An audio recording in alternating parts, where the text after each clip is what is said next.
Previously on the Tanker Ships Vlog. I signed on to a tanker ship as an AB dayman. We loaded a bunch of cargo over in Lake Charles, and we were heading back to Tampa to drop it off.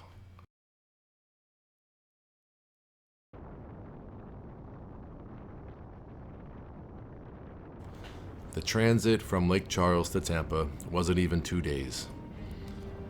It's pretty much going to be one full day at sea. One full day in the Gulf. How exciting.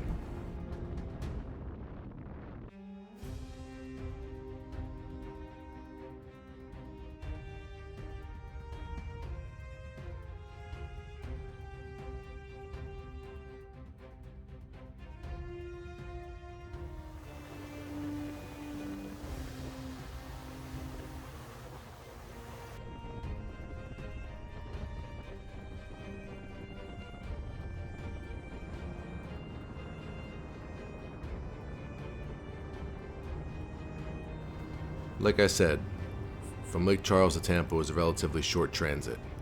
From sea buoy to sea buoy was only about 700 miles, something like 26 hours.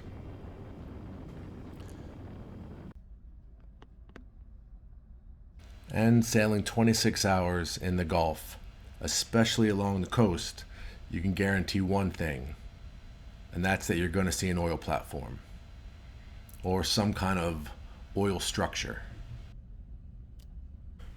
Transit in the Gulf is absolutely nuts.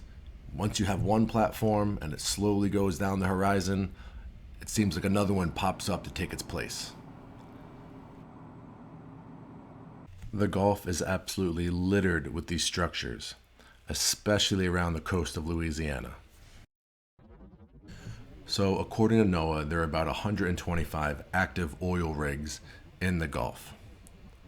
But there are about 3,500 different oil and gas structures that are in the Gulf. And only 3,200 of those are still active. There's a wide variety of all different kinds of gas structures and oil structures. We'll save that for another video. But the moral of the story is that there's a ton of these structures out here in the Gulf, and it kind of makes it its own little city.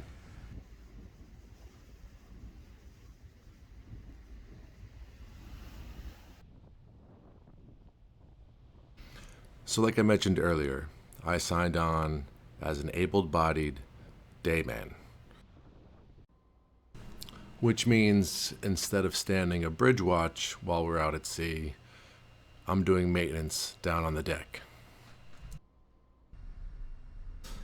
Which isn't a bad gig. It's like a 9-to-5 job. My day starts with waking up around 6 o'clock, doing some sanitary in the house, and then after breakfast, heading out on deck to do some chipping and painting.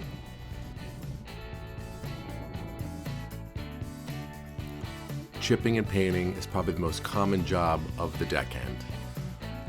When you work on a metal ship in a bunch of salt water, it's going to accumulate rust. And it's the job of the deckhand, especially the dayman, to get rid of that rust. The whole process is very time consuming, but at the same time, extremely satisfying.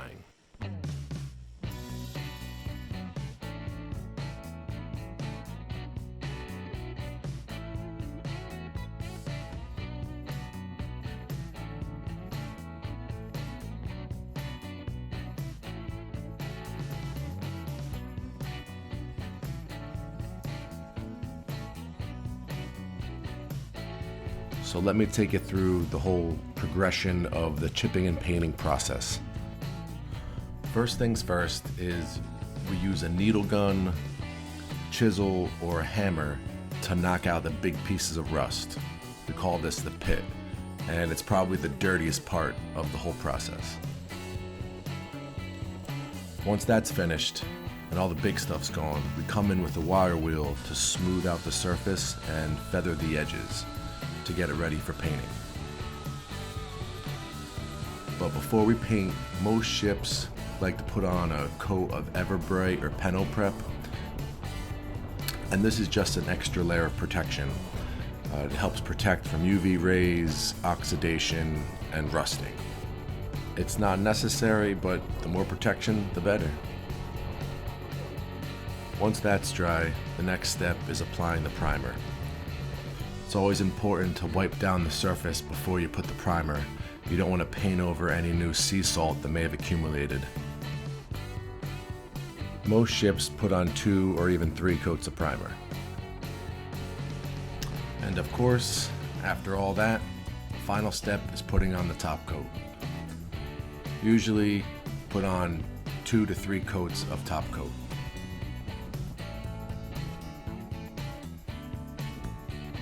Based on how many coats of primer and top coat you put on, the whole progression can take anywhere from 2 to 3 to even 4 days. But regardless of how long it takes, it always feels good to see some fresh paint on a once rusted spot. There's definitely worse ways to spend your day. Man, nothing like chipping all day, being covered in rust. Bustin' rust. If you're enjoying the video and you'd like to support the channel, please consider subscribing and hitting that bell. It really helps the channel.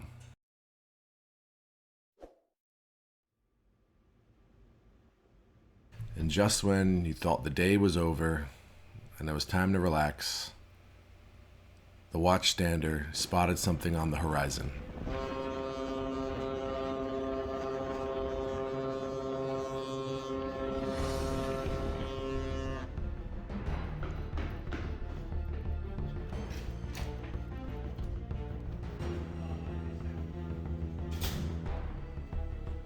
He thought it looked like a raft, so the captain wanted to do a drive-by, make sure that nobody was in distress or needed any kind of help.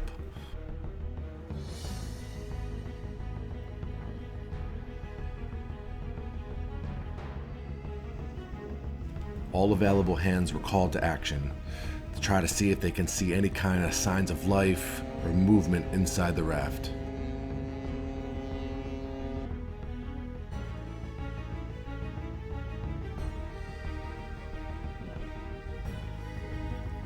Unfortunately, the raft was empty.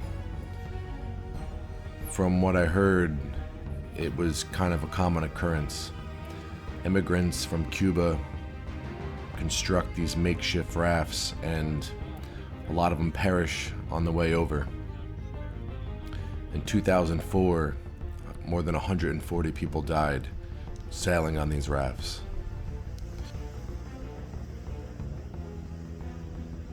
The captain reported the findings to the Coast Guard, and we continued on to Tampa.